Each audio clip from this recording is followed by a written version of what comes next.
Oke, kita ukur. Nah, seperti ini.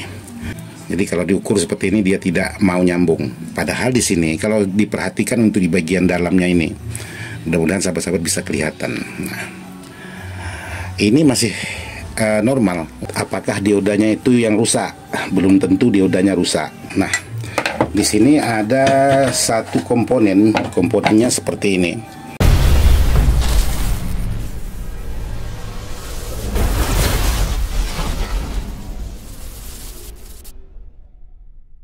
Oke, buat sahabat-sahabat, jadi hari ini saya coba membuat konten yaitu penyerpisan sebuah amplifier BMB DA1600SE.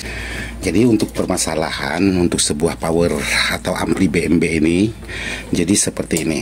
Kalau dinyalakan posisinya nyala, tapi kalau suara itu tidak mau hidup. Di sini saya ingin berbagi bagaimana cara pengecekan untuk di bagian amplifier ini. Jadi caranya sangat gampang sekali. Jadi untuk cara pengecekannya seperti ini. Sahabat bisa ambil dulu di bagian inputnya. Nah, ini di bagian input.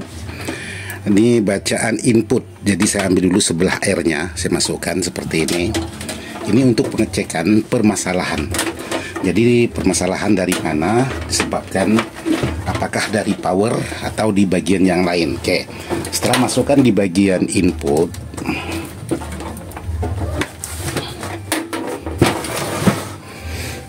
terus sahabat bisa hidupkan.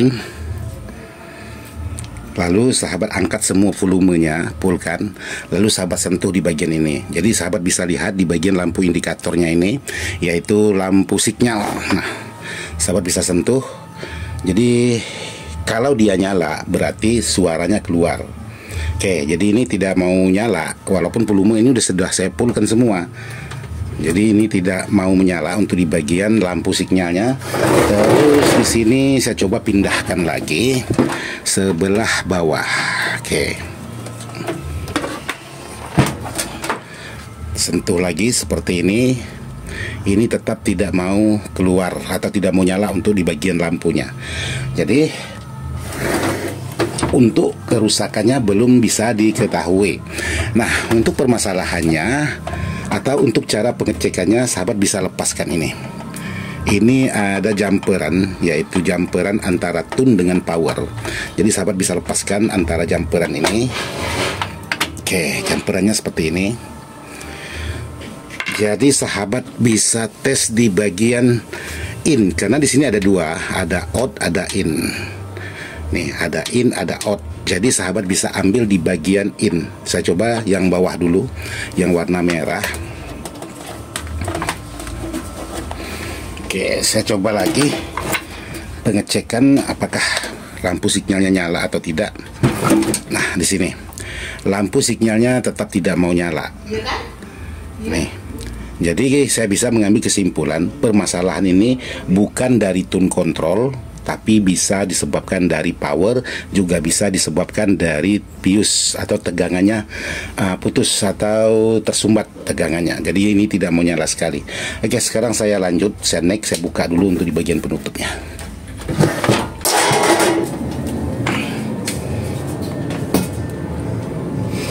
Oke, jadi untuk di dalamnya seperti ini. Jadi dalamnya banyak sekali debu-debu.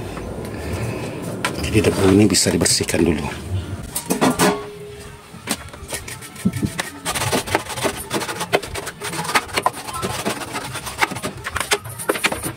Jadi untuk membersihkan menggunakan kuas yang masih bagus, yang masih lembut seperti ini. Jadi di saat sahabat menguaskan kuas ini jangan ditekan. Karena kalau ditekan nanti komponennya ada yang goyang. Jadi cukup menggunakan ujung kuas saja.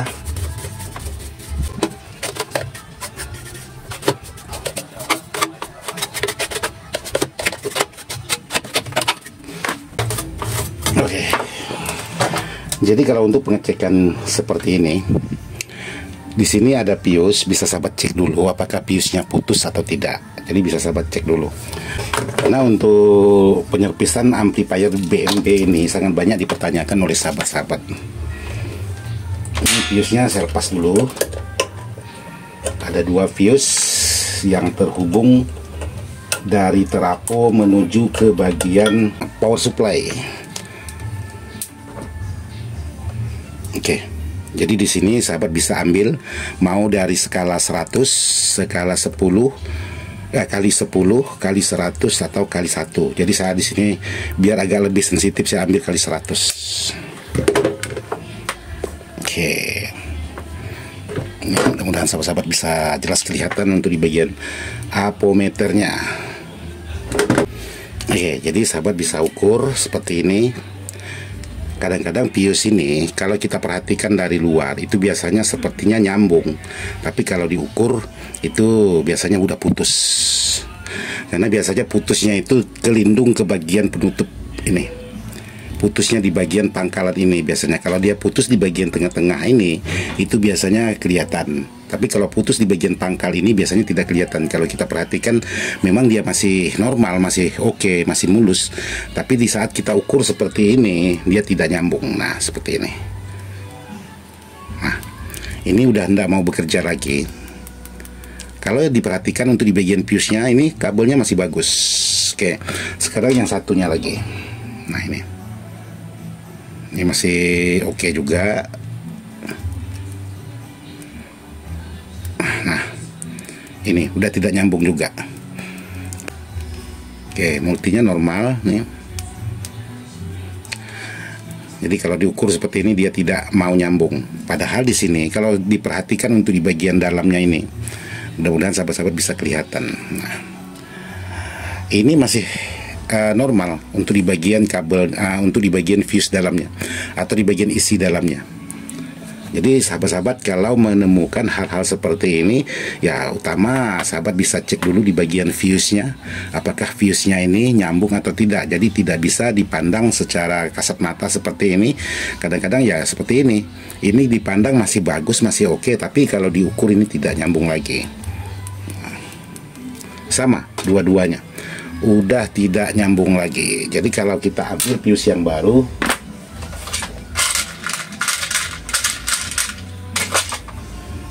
nah ini saya ambil fuse yang baru, jadi seperti ini. Di fuse kita ukur ini di apometernya nyambung, sama dua-duanya. Oke. Jadi saya coba ganti fuse-nya. Jadi kalau fuse ini putus lagi berarti ada kerusakan di bagian komponen. Tapi kalau fuse ini tidak putus lagi berarti hanya permasalahan di bagian fuse.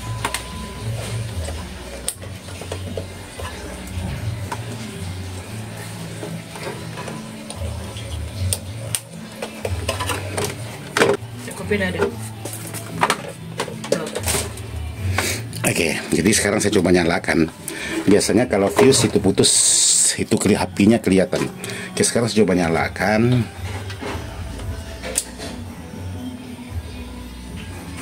Nah, di sini fuse-nya tidak putus karena saya pakai bohram.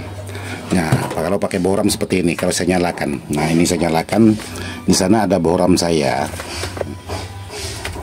Nah, itu bohram saya. Jadi kalau saya nyalakan, bohramnya nyala terang. Nah, seperti ini. Tidak mau redup. Jadi bohramnya nyala terang, tidak mau redup kalau saya nyalakan. Nah, mungkin kelihatan tuh cahayanya. Kalau saya tidak menggunakan bohram, fuse-nya pasti putus. Karena saya menggunakan bohram, itu fuse-nya tidak putus, tapi bohram yang nyala terang. Ini permasalahannya entah di bagian transistor atau di bagian komponen-komponen lain. Yang jelas harus dicek dulu, harus dibuka dulu untuk di bagian mesinnya. Oke, sekarang saya buka untuk di bagian mesin.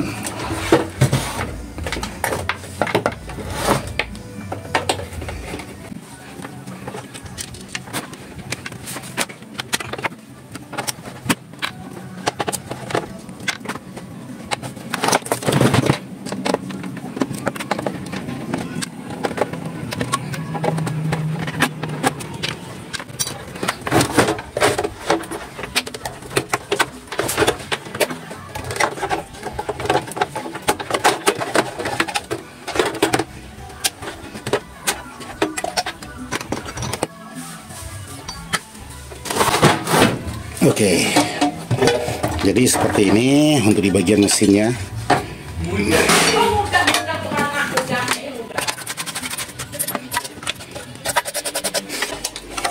Oke, jadi ini saya turunkan dulu.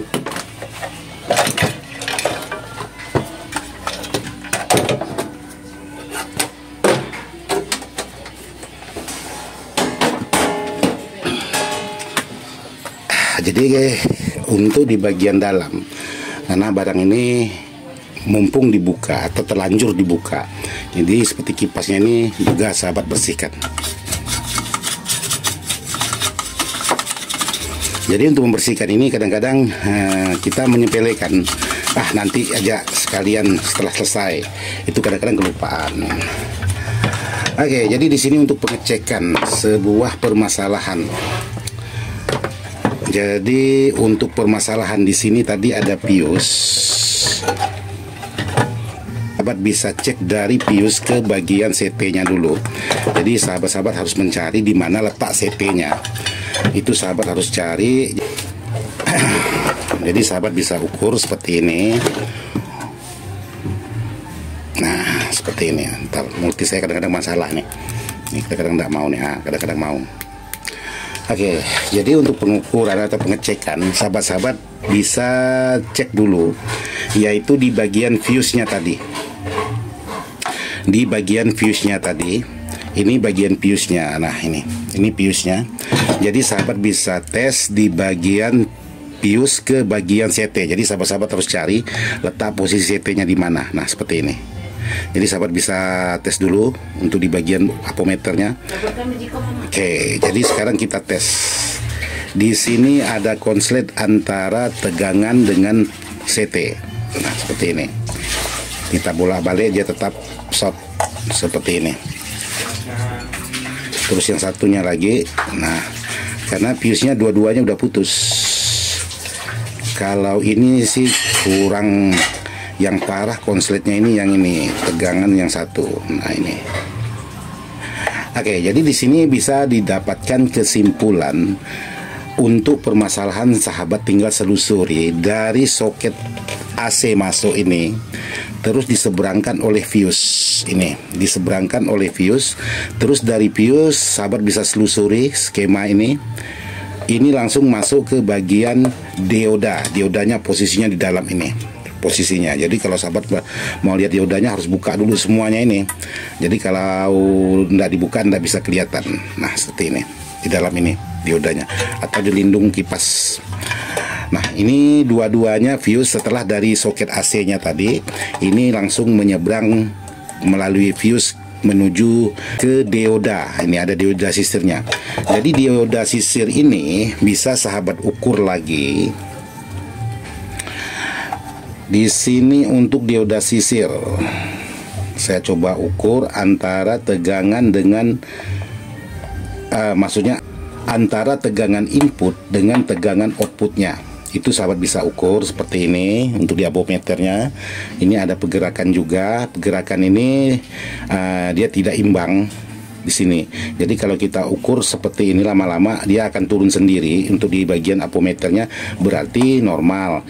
Nah, sekarang diukur di bagian ini antara tegangan input atau tegangan AC-nya di bagian dioda. Ini udah naik full seperti ini. Nah, dua-duanya. Di sini sahabat-sahabat bisa selusuri untuk di bagian ini ada dioda lagi di sini. Ini aman. Ini aman, dua-duanya aman. Nah, kalau sahabat ukur antara kaki AC dioda seperti ini. Naik, apakah diodanya itu yang rusak? Belum tentu diodanya rusak. Jadi sekarang saya coba lepaskan satu komponen. Nah, di sini saya coba lepaskan satu komponen. Oke. Jadi komponennya ini agak sedikit susah karena posisinya di dalam ini. Jadi ini harus dicongkel. Kalau tidak mau membuka di bagian semuanya ini harus dicongkel. Nah, di sini ada satu komponen. Komponennya seperti ini. Komponennya yaitu kapasitor. Nah, Ini bisa sahabat cek dulu apakah kapasitor ini short atau tidak. Oke, kita ukur. Nah, seperti ini. Kapasitornya ini sudah short. Nih, kapasitor kalau diukur ini tidak ada pergerakan kapasitor. Nah, seperti ini. Nah, ini kapasitornya yang udah short.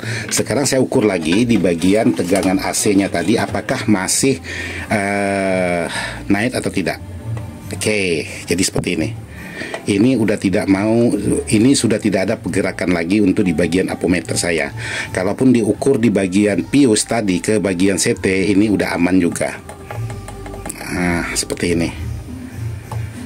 Nah, ini kalau ini kan sebelah. Nah, ini aman ini.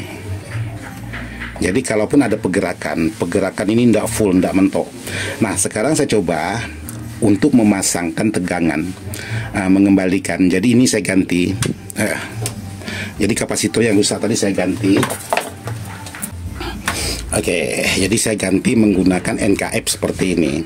Karena kalau menurut pribadi saya NKF ini untuk di bagian kualitas ini lebih bagus daripada yang tadi. Nah, kalau kita memastikan seperti ini, kapasitor kita ukur ini tidak ada pergerakan. Nah, jadi kesimpulannya karena ini barang susah sekali memasukkan ke bagian dalam, jadi saya solder di bagian luar aja.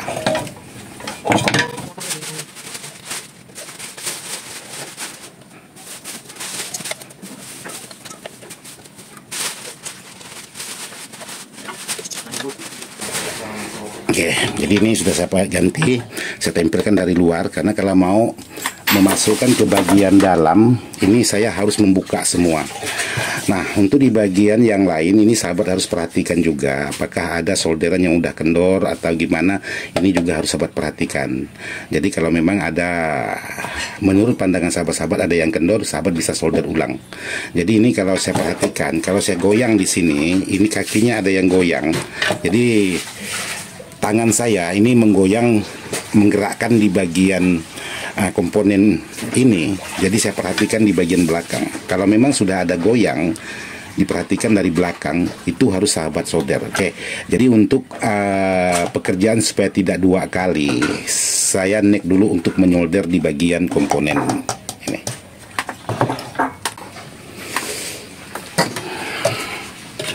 Oke, sahabat-sahabat. Jadi di sini sudah saya solder. Jadi untuk penyolderan hati-hati, jangan sampai ada yang ketemu di saat sahabat-sahabat menyolder. Oke, jadi sahabat-sahabat bisa perhatikan betul-betul solderannya. Oke, jadi menurut saya solderan sudah aman. Sekarang saya coba pasang. Jadi yang saya ganti komponennya ini.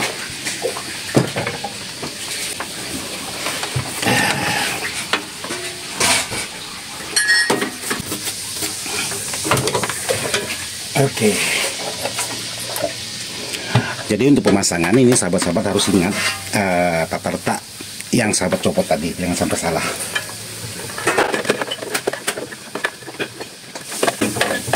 Oke, saya coba langsung pasang aja dulu untuk di bagian kabel ground.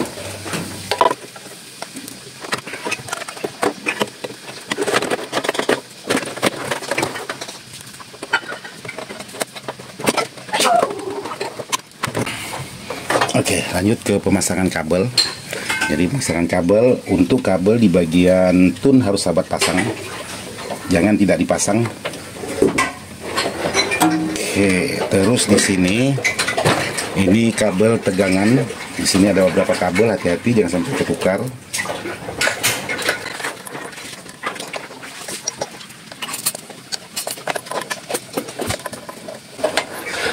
Oke. Jadi ini kabel speaker juga harus dipasang.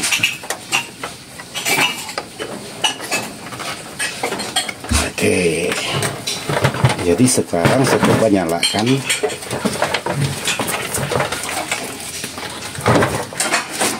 Masih tetap menggunakan bohram. Oke, ini posisi masih tetap menggunakan bohram. Sekarang saya coba nyalakan. Nah, di sana bohram saya sudah tidak nyala lagi itu. sudah aman. Jadi lampunya ini kalau dia normal, jadi seperti ini sahabat-sahabat. Lampu kalau dia normal, nah seperti ini, dia merah dulu, baru berubah warna hijau setelah proteknya main. Kita tunggu. Oke, jadi sekarang coba saya pasang lagi untuk di bagian fuse penghubung.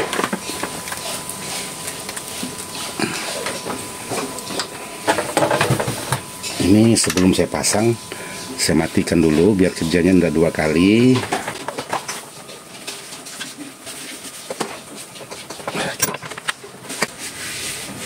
Saya coba pasang dulu fuse penghubung. Terus yang satunya tadi kemana?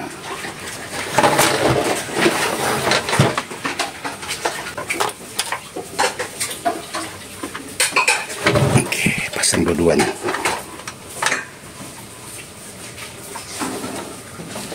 Terus saya coba sentuh lagi di bagian input. Nah, ini input saya pasang. Ke volume saya angkat. Ini saya angkat.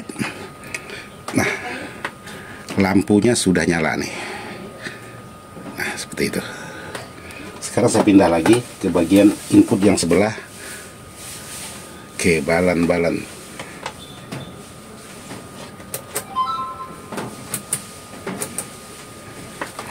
Nah, di sini masih ada menimbulkan permasalahan karena saya pindahkan ke bagian yang sebelahnya, sebelah bawah yang nyala lampu LED ini juga. Terus saya pindahkan ke atas yang nyala LED ini juga. Terus yang ini nggak mau nyala. Nah, seperti ini. Ini masih ada permasalahan untuk di bagian barangkali tune atau yang lain itu bisa. Yang jelas ini tidak mau nyala, yang nyala ini.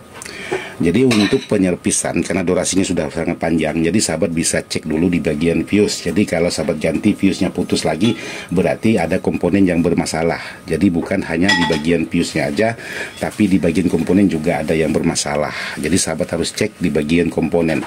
Contohnya tadi seperti kapasitor, itu bisa sahabat ganti yang lebih bagus. Jangan menggunakan kapasitor yang sama seperti bawaannya, karena yang asli bawaannya aja ini mudah bermasalah, apalagi kalau sahabat belikan yang pasaran itu sangat mudah sekali juga bermasalah. Jadi sahabat harus cari yang pasaran itu yang lebih bagus daripada bawaannya. Jadi durasinya sangat panjang sekali di sini. Saya cukupkan, mudah-mudahan bisa bermanfaat. Sekian dan terima kasih. Wassalamualaikum. Mantap.